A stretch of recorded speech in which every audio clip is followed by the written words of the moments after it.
ഇത് രണ്ടിലും പുതിയ എപ്പിസോഡിൽ സഞ്ജുവും സ്വാതിയും കൂടി ബാംഗ്ലൂർ പോകുന്നതിനെക്കുറിച്ച് ആകെ എതിർത്ത് കാഞ്ചൻ സംസാരിക്കുകയാണ്. കാഞ്ചനയ്ക്ക് അതങ്ങോട്ട് തീരെ ഇഷ്ടപ്പെടുന്നുമില്ല.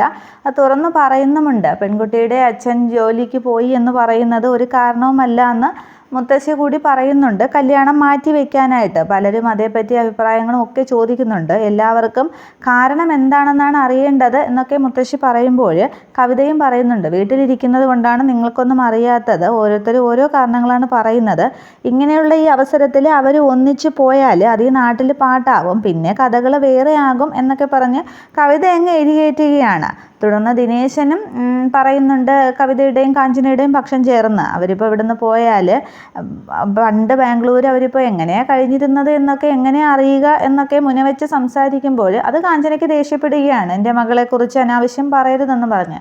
തുടർന്ന് ദിനേശൻ പറയുന്നുണ്ട് അവരുടെ രജിസ്റ്റർ മാരേജ് കഴിഞ്ഞതാണെങ്കിൽ അവരൊന്നിച്ച് പൊയ്ക്കോട്ടെ എന്ന് വിചാരിക്കണമെന്ന്. അന്നേരം അതേപ്പറ്റി ഞാൻ സ്വാതിയോട് ചോദിച്ചതാണ്. അന്നേരം അവൾ വിവാഹത്തിന് വലിയ വില കൽപ്പിക്കുന്നു എന്നാണ് മറുപടി പറഞ്ഞത് എന്ന് കാഞ്ചന ദേഷ്യത്തോടു കൂടി പറയുന്നുണ്ട്. തുടർന്ന് ഇത്തരം നിശാപാർട്ടികളെക്കുറിച്ചൊക്കെ എനിക്ക് നല്ലതുപോലെ അറിയാമെന്ന് ദിനേശൻ പറയുകയാണ്. തുടർന്ന് കവിതയും പറയുന്നുണ്ട് അവരവിടെ ചെന്നാൽ ചിലപ്പോൾ ഒരു റൂമിലായിരിക്കും കഴിയുക. ഒരു വീട്ടിൽ നിന്നും പോകുന്നവർ 2 റൂം എടുക്കേണ്ട ആവശ്യമില്ലല്ലോ എന്നൊക്കെ സംസാരിക്കുകയാണ്. ഈ സംസാരം തുടങ്ങുമ്പോൾ തന്നെ മുത്തശ്ശനും മുത്തശ്ശിയും ദേഷ്യത്തോടു കൂടി അങ്ങ് എഴുന്നേറ്റ് പോകുന്നുണ്ട്. തുടർന്ന് ഇതൊക്കെ ശ്രദ്ധിച്ച് ശ്രീദേവി നിൽക്കുകയാണ്. തുടർന്ന് കവിത പറയുന്നുണ്ട് കാഞ്ചനയോട്, വല്യേച്ചി സഞ്ജുവിനോട് പറയണം, സ്വാതി എന്തായാലും വില കൽപ്പിക്കില്ല, സഞ്ജുവിനോട് പറഞ്ഞാൽ അവർ ചിലപ്പോൾ ഈ യാത്ര മാറ്റി വയ്ക്കുമെന്ന്. തുടർന്ന് എനിക്ക് ഉറക്കം വരുന്നു എന്നും പറഞ്ഞ് ദിനേശനും അങ്ങ് എഴുന്നേറ്റ് പോവുകയാണ്. തുടർന്ന് കാവേരി കാഞ്ചനയോട് പറയുന്നുണ്ട്, വല്യേച്ചി ഞാനൊരു കാര്യം പറയാം, ചേച്ചി പറഞ്ഞാൽ സഞ്ജു എന്തായാലും അത് തള്ളിക്കളയേ ഉള്ളൂ. അപ്പോൾ പിന്നെ എന്തിനാണ് അങ്ങനെ ഒരു മാനക്കേടിന് മുതിരുന്നത്? അവർ പോയിട്ട് വരട്ടെ എന്ന് വിചാരിക്കുക, അത്രേ ഉള്ളൂ, അങ്ങനെ തന്നെ കരുതാമെന്നും പറഞ്ഞ് കാവേരിയും എഴുന്നേറ്റങ്ങ് പോവുകയാണ്.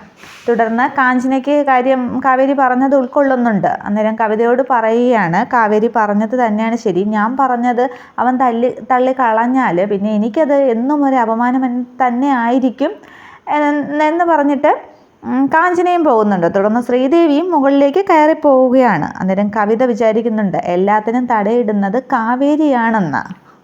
തുടർന്ന് മുകളിലേക്ക് പോകുന്ന ശ്രീദേവി ദിനേശൻ പറഞ്ഞ കാര്യം ഓർക്കുകയാണ്. അവർ രജിസ്റ്റർ മാരേജ് കഴിഞ്ഞതാണെങ്കിൽ ഒന്നിച്ചു പോകുന്ന തെറ്റില്ല എന്ന്. അന്നേരം കണ്ണടച്ചിരിക്കുമ്പോഴും അമ്മയെന്ന് വിളിച്ചുകൊണ്ട് സഞ്ജു വരികയാണ്. അന്നേരം ഞാനിപ്പോൾ മോനെ ഒന്ന് കണ്ടിരുന്നെങ്കിൽ എന്ന് ഓർത്തതേ മനസ്സിൽ ആഗ്രഹിച്ചതേ ഉള്ളൂ എന്ന്, അതുകൊണ്ടല്ലേ ഞാൻ എപ്പോഴും അമ്മയുടെ അടുത്തേക്ക് വന്നത് എന്ന് പറയുകയാണ് സഞ്ജു. തുടർന്ന് ശ്രീദേവിയുടെ മുഖത്തെ വിഷമം കണ്ടിട്ട് ചോദിക്കുന്നുണ്ട്, അമ്മയുടെ മുഖത്തെന്താ വിഷമം പോലെ, മോൾ ഇവിടെ ഇല്ലാത്തത് കൊണ്ടുമാണോ, നാളെ അമ്മ ഇനി വരില്ലേ എന്ന് ചോദിക്കുകയാണ്. അവളൊരു നല്ല കാര്യത്തിനല്ലേ പോയിരിക്കുന്നത്, അത്രയ്ക്ക് കടപ്പാടും സ്നേഹവും ഒക്കെ ആ സിസ്റ്ററോട് അവൾക്കുണ്ട് എന്ന് പറയുമ്പോഴാണ് സഞ്ജു ബാക്കി കാര്യം പറയുന്നത്. സുരഭി സിസ്റ്ററെ കണ്ടപ്പോഴല്ലേ കാര്യങ്ങൾ എനിക്ക് മനസ്സിലായത്, അന്ന് അമ്മ ഹോസ്പിറ്റലിൽ കിടന്നപ്പോൾ ബ്ലഡ് കൊടുത്തത് ഞാനാണ് എന്ന് സഞ്ജു പറയുന്നുണ്ട്. അപ്പോൾ അങ്ങനെ ഒരു ബന്ധം നിങ്ങൾ തമ്മിൽ ഉണ്ടായിരുന്നോ, നിൻ്റേതുപോലെയുള്ള റയർ ബ്ലഡ് ഗ്രൂപ്പാണ് അവളുടേതെന്ന് അവൾ പറഞ്ഞിരുന്നു.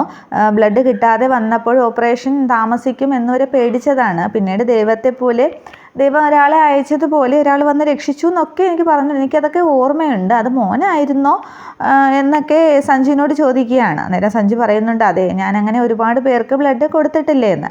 തുടർന്ന് ബാംഗ്ലൂർ യാത്രയുടെ കാര്യം സഞ്ജു പറയുകയാണ്. നാളെയാണ് ഞങ്ങൾ പോകാനായിട്ട് തീരുമാനിച്ചിരുന്നത്, ഞാൻ ചെന്നില്ലെങ്കിൽ സ്വാതി തനിച്ചു പോകുമെന്നാണ് പറയുന്നത്. വല്യപ്പച്ചിക്കാണെങ്കിൽ അതിൽ ഭയങ്കര എതിർപ്പാണ്, കാരണം എന്താണെന്നൊന്നും എനിക്കറിയില്ല എന്ന് സഞ്ജു പറയുമ്പോൾ ശ്രീദേവി പറയുന്നുണ്ട്, കല്യാണം കഴിയുന്നതിന് മുന്നേ സ്വാതിയെ നിൻ്റെ കൂടെ വിടാനായിട്ട് അവർക്ക് കാഞ്ചനയ്ക്ക് ഇഷ്ടം കാണില്ല, അതായിരിക്കും. പിന്നെ ദിനേശനും കവിതയും ഒക്കെ ഇതിൽ മുതലെടുക്കുന്നുണ്ട്. കാഞ്ചനയ്ക്ക് നേരെ എരിവ് കയറ്റാനായിട്ട് ശ്രമിക്കുകയാണ്. നീ അതൊന്നും കാര്യമാക്കണ്ട, നിങ്ങൾ പോയിട്ട് വാ, നിങ്ങൾ ഒറ്റയ്ക്കല്ലല്ലോ, കൂട്ടുകാരൊക്കെ ഇല്ലേ, പിന്നെ അതിൽ പെൺകുട്ടികളും ഒക്കെ ഉണ്ടല്ലോ. ഇപ്പോൾ നിങ്ങൾ തീരുമാനം മാറ്റിയാൽ പിന്നീട് ഇവരും ഓരോ കാരണങ്ങളായിട്ട് വരും, അവരത് മുതലെടുക്കാനായിട്ട് ശ്രമിക്കും, അതൊന്നും കാര്യമാക്കണ്ട, നിങ്ങൾ പോവുക തന്നെ വേണം എന്ന് ശ്രീദേവി സഞ്ജുവിനോട് പറയുകയാണ്. അത് കേൾക്കുമ്പോൾ സഞ്ജുവിന് സന്തോഷം തോന്നുകയാണ്. തുടർന്ന് ശ്രീദേവി പറയുന്നുണ്ട്, അഭിപ്രായങ്ങൾ പലതും വരും, പക്ഷേ തീരുമാനമെടുക്കേണ്ടത് മോനാണ്. ഒരു കുടുംബത്തെ നന്നായിട്ട് മുന്നോട്ട് കൊണ്ടുപോകണം എന്നൊക്കെ പറയുമ്പോൾ അമ്മ എന്ത് പറയുന്നോ എനിക്കത് മാത്രം കേട്ടാൽ മതി. ഇപ്പോൾ എൻ്റെ പ്രയാസങ്ങളെല്ലാം മാറിയെന്ന് പറയുമ്പോൾ പോകുന്ന സമയവും തിരിച്ച് എന്നെത്തുമെന്നൊക്കെ ചോദിക്കുന്നുണ്ട്. തുടർന്ന് പിറ്റേന്ന് തന്നെ രാവിലെ സച്ചി വരുമല്ലോ. അമ്മു സച്ചിയുമായിട്ടുള്ള കല്യാണത്തിന് നിങ്ങളുടെ നിർബന്ധപ്രകാരം സമ്മതം മൂളിയെന്നേ ഉള്ളൂ. പക്ഷെ അവൾ ഇപ്പോഴും അതിന് മനസ്സ് ഇതുവരെ പാകമായിട്ടില്ല. അവളുടെ മനസ്സിൽ ഇപ്പോഴും ഒരു അതിഥിയെ പോലെ കടന്നു വന്ന് അവളുടെ കഴുത്തിൽ താലി കെട്ടിയ പയ്യനാണ് എന്ന് പറയുമ്പോൾ സഞ്ജുവിൻ്റെ മുഖം പെട്ടെന്ന് അങ്ങ് മാറുകയാണ്. അത് വിഷമഭാവത്തിലേക്ക് പോവുകയാണ്. അന്നേരം ഞാൻ പറഞ്ഞത് മോന് മനസ്സിലാകുന്നുണ്ടല്ലോ, മോതിരം മാറ്റമെങ്കിലും നമുക്ക് പെട്ടെന്ന് നടക്കണം എന്ന് പറയുകയാണ്. അന്നേരം സഞ്ജു ഇങ്ങനെ വേറെന്തോ ഓർത്ത് നിൽക്കുമ്പോൾ മോൻ പോയി കിടന്നുറങ്ങിക്കോ, രാവിലെ പോകേണ്ടതല്ലേ എന്നും പറഞ്ഞ് സഞ്ജുവിനെ ശ്രീദേവി പറഞ്ഞുവിടുകയാണ്. ഇതേസമയം സ്വാതിയുടെ റൂമിൽ വീണ്ടും സ്വാതിയോട് എതിർത്ത് കാഞ്ചന സംസാരിക്കുകയാണ് ബാംഗ്ലൂർ യാത്രയിൽ പോകുന്നതിനെക്കുറിച്ച്. കൂടെ കവിതയുമുണ്ട്. തുടർന്ന് സ്വാതി പറയുന്നുണ്ട്, അമ്മ ഇനി എതിർപ്പുമായിട്ട് വരല്ലേ, നാളെ പോവുക തന്നെ ചെയ്യും. അമ്മ എന്താണ് അതിനുള്ള കാരണമെന്ന് ചോദിക്കുകയാണ്. അന്നേരം നാട്ടുകാർ ഓരോന്ന് പറയുമെന്ന് കാഞ്ചന പറയുമ്പോൾ നാട്ടുകാർ എന്ത് വേണമെങ്കിലും പറഞ്ഞോട്ടെ, സ്വാതി അങ്ങനെ ഒരു പെണ്ണല്ല. അമ്മയ്ക്ക് എന്നെ വിശ്വാസമല്ലെങ്കിലും സഞ്ജുവിനെ എന്തായാലും പൂർണ്ണമായിട്ട് വിശ്വസിക്കാം. നമ്മളുടെ ടൂറിൽ ബോയ്സും ഗേൾസും കപ്പിൾസും ഒക്കെ ഉണ്ട്. എല്ലാവർക്കും വേറെ വേറെ റൂമുകളൊക്കെയാണ് ബുക്ക് ചെയ്തിരിക്കുന്നത്. പിന്നെ അമ്മയ്ക്ക് ഏരിയയൊക്കെ കയറ്റി വിടുന്നത് ഇളയം വേണമെന്ന് എനിക്കറിയാമെന്ന് കവിതയെ നോക്കി പറയുകയാണ്. അന്നേരം ഇനിയിപ്പോൾ എന്നെ കയറി പിടിച്ചോ, ഞാൻ പറഞ്ഞിട്ടാണോ ഡൈനിങ് ടേബിളിൻ്റെ അവിടെ വെച്ച് അമ്മ പ്രതികരിച്ചത്, നിങ്ങൾ എവിടെയാണെന്ന് വെച്ചാൽ പോയിക്കോ, എനിക്ക് എന്താ കുഴപ്പം എന്ന് പറഞ്ഞ് കവിത നിൽക്കുകയാണ്. തുടർന്ന് സ്വാതി പറയുന്നുണ്ട്, നമ്മുടെ കൂടെയുള്ള ബോയ്സും ഗേൾസും ഒക്കെ ഉണ്ടെന്ന് പറഞ്ഞില്ലേ, അവരൊന്നും ലവേഴ്സൊന്നുമല്ല, എല്ലാവരും സെപ്പറേറ്റ് ആണ്. പിന്നെ ഞാൻ അച്ഛനെ വിളിച്ച് പറഞ്ഞിട്ടുണ്ട്, നാളെ എന്തായാലും പോവുക തന്നെ ചെയ്യും എന്ന് പറഞ്ഞ് സ്വാതി അങ്ങ് റൂം വിട്ട് പോവുകയാണ്. തുടർന്ന് പിറ്റേന്ന് രാവിലെ സഞ്ജുവും സ്വാതിയും കൂടി ഇറങ്ങാനായിട്ട് പുറപ്പെടുകയാണ്. എല്ലാവരും ഫ്രണ്ടിൽ തന്നെ ഉണ്ട്. തുടർന്ന് അമ്മു വരാത്തതിനാൽ വെയിറ്റ് ചെയ്ത് നിൽക്കുകയാണ് സ്വാതി. അന്നേരം ഇനിയും അമ്മുവിനെ കാത്തു നിൽക്കണ്ട, നിങ്ങൾക്ക് ഫ്ലൈറ്റ് മിസ്സാവുമെന്ന് കവിത പറയുകയാണ്. അന്നേരം അമ്മു വരാതെ എങ്ങനെ ഇറങ്ങുമെന്നും പറഞ്ഞ് സ്വാതി നിൽക്കുകയാണ്. തുടർന്ന് മുത്തശ്ശി പറയുന്നുണ്ടെങ്കിൽ അവളെ ഒന്ന് വിളിച്ചു നോക്കാൻ. അന്നേരം കാവേരി പറയുകയാണ്, അമ്മുവിൻ്റെ ഫോൺ അവിടെ പിന്നെ സിസ്റ്ററുടെ വീട്ടിലല്ലേ ഇരിക്കുന്നതെന്ന്. അങ്ങനെ പറഞ്ഞ് സംസാരിച്ചുകൊണ്ടിരിക്കുമ്പോഴാണ് അമ്മ ഓട്ടോയിൽ എത്തുന്നത്. പക്ഷേ അമ്മ വരുന്നത് കവിതയ്ക്ക് അങ്ങോട്ട് ഇഷ്ടപ്പെടുന്നില്ല. നാശം, കൃത്യസമയത്ത് തന്നെ വന്നു എന്ന് പറഞ്ഞ് കവിത പിറുപിറുക്കുന്നുണ്ട്.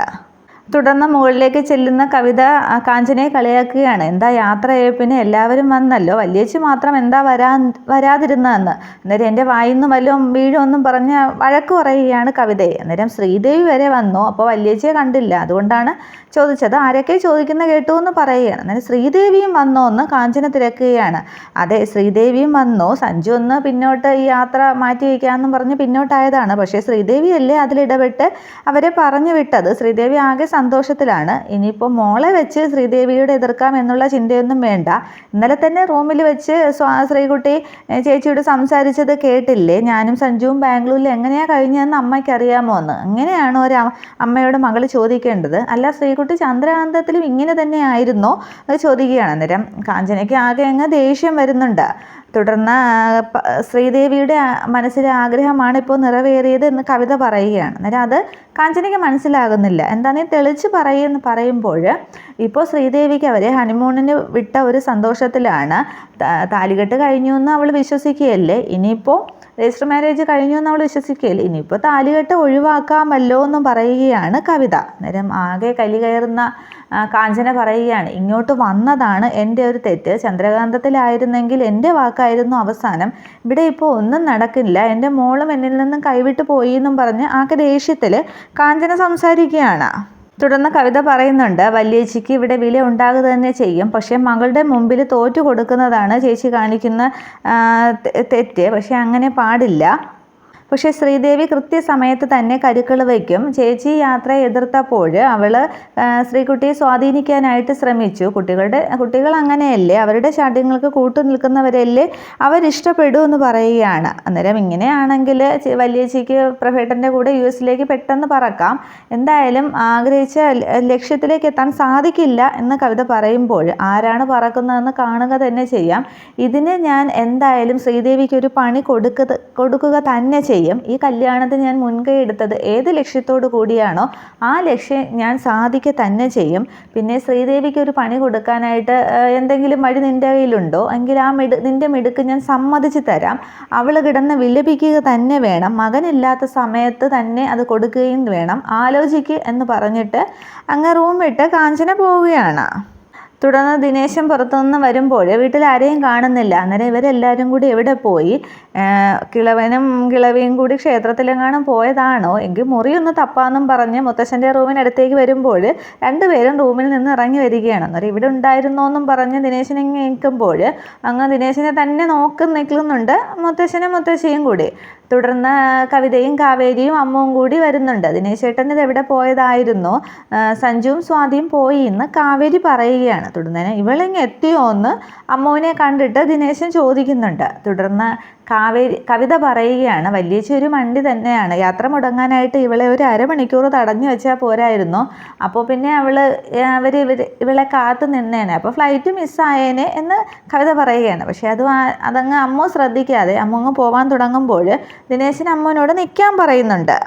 നീ ഇന്നലെ ഇവിടെ നിന്ന് പോയിട്ട് ഇന്ന് രാവിലെ അല്ലേ വന്നത്? അപ്പോൾ രാത്രി എവിടെയായിരുന്നു എന്ന് ഇവിടെ എല്ലാവർക്കും അറിയേണ്ടതെന്ന് ചോദിക്കുകയാണ്. അന്നേരം ദിനേശിൻ്റെ തോളിൽ തട്ടിയിട്ട് മുത്തശ്ശൻ പറയുന്നുണ്ട്, അത് ദിനേശൻ അന്വേഷിക്കേണ്ട കാര്യമില്ല, ഞങ്ങൾക്കറിയാമെന്ന്. അന്നേരം കാവേരി പറയുന്നുണ്ട്, അവൾ സുരഭി സിസ്റ്ററിൻ്റെ കൂടെ ഹോസ്പിറ്റലിലായിരുന്നു എന്ന്. അന്നേരം സുരഭി സിസ്റ്ററോ, അതാരാന്ന് ദിനേശൻ ചോദിക്കുമ്പോൾ അങ്ങനെയൊക്കെ ഇവൾ ഓരോ പെരുങ്കള്ളങ്ങൾ പറയുന്നു എന്ന് കവിതയും പറയുകയാണ്. തുടർന്ന് കാവേരി പറയുന്നുണ്ട്, സുരഭി സിസ്റ്ററെ ശ്രീകുട്ടിക്ക് അറിയാമല്ലോ, സഞ്ജയും സ്വാതിയും കൂടി ഹോസ്പിറ്റലിലും പോയതല്ലേ എന്ന്. അന്നേരം ദിനേശൻ ചോദിക്കുകയാണ്, എന്നാലും സുരഭി സിസ്റ്ററിന് എന്ത് ബന്ധമാണ് നിനക്കുള്ളതെന്ന് ഞങ്ങൾക്കൊന്ന് അറിയണമെന്ന്. എന്താ അറിയണ്ടേ കവിതയെന്ന് ചോദിക്കുകയാണ്. അന്നേരം അത് എനിക്കും അറിഞ്ഞാൽ കൊള്ളാം, ഈ സിറ്റിയിൽ അവൾക്ക് ആകെയുള്ളൊരു സ്വന്തക്കാരിയല്ലേ എന്ന് കവിത പറയുകയാണ്. തുടർന്ന് കാവേരി പറയുന്നുണ്ട്, അമ്മു നീ ഇതിനൊന്നും മറുപടി പറയണ്ട, പൊയ്ക്കോന്ന്. തുടർന്ന് വീണ്ടും അമ്മു പോകാൻ തുടങ്ങുമ്പോൾ ദിനേശൻ വീണ്ടും പിടിച്ചു നിർത്തുകയാണ്, എന്നാലും നീ അത് പറഞ്ഞിട്ട് പോയാൽ മതിയെന്ന്.